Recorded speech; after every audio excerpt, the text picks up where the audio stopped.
quien entraba a una organización política sabía que le podía costar la vida.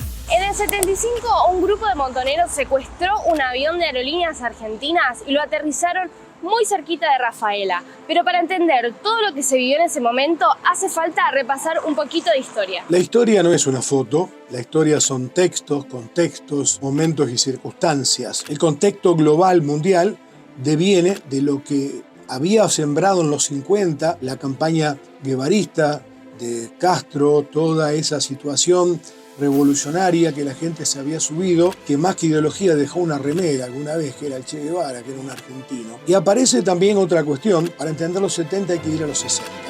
Desde mediados de los 60 para adelante van a hacer aparición lo que son las organizaciones armadas, que ya no está basada en la lucha sindical, sino que está basada en la militancia política. En muchos casos no con adhesión a la lucha armada y en muchos casos sí, con el caso de Montoneros, uno de los casos emblemáticos de la opción por las armas, digamos. Fue un proceso de violencia que comienza a escalarse cuando aparece la organización Montoneros, secuestra y mata a Pedro Eugenio Aramburu. Otro de los hechos fundamentales es la Revolución Cubana, que se da en 1959, donde se llega al poder a través de la táctica de la guerrilla armada, encabezada por Fidel Castro, por el Che Guevara. Es el primer caso de un gobierno exitoso, de una llegada al poder con una táctica guerrillera que resulta exitosa, digamos, y es acá en América Latina, cosa que inspira a toda una juventud, a toda una militancia que empieza a ver que este podía ser el camino para que vuelva Perón.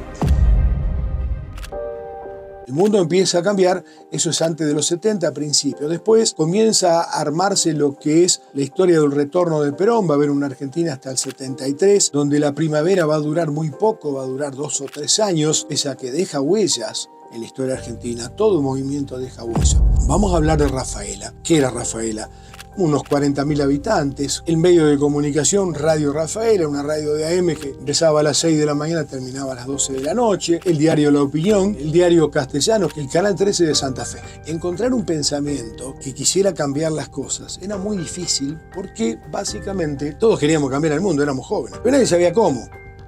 Y no todo el mundo estaba en la violencia. En 1975 estamos hablando ya del gobierno de Isabel Perón, a un año de la muerte del general Perón. Es un contexto muy difícil porque se desata de alguna manera mucha inseguridad en la gente, hay mucho miedo en la población, digamos, y era una época en donde la política se disputaba de formas muy diferentes a las de ahora. Nosotros hoy dirimimos los conflictos en las urnas y esa es la forma que tenemos, y en ese momento no, se dirimía con la vida. El Montonero, una lógica que tenía, la pastilla de cianuro. En caso de que los agarren, se tomaban la pastilla de cianuro para que no los torturen, para que nadie cante, para que nadie diga y delate a los compañeros.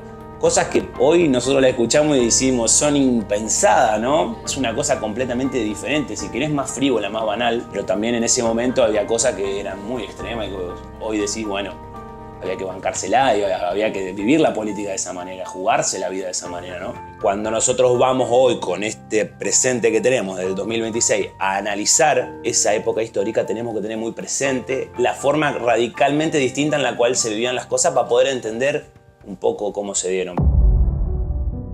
¿Por qué aterrizó en Rafaela? ¿Qué pretendían los montoneros con este aterrizaje? ¿Cómo lo vivió la gente? ¿Y qué pasó con el avión?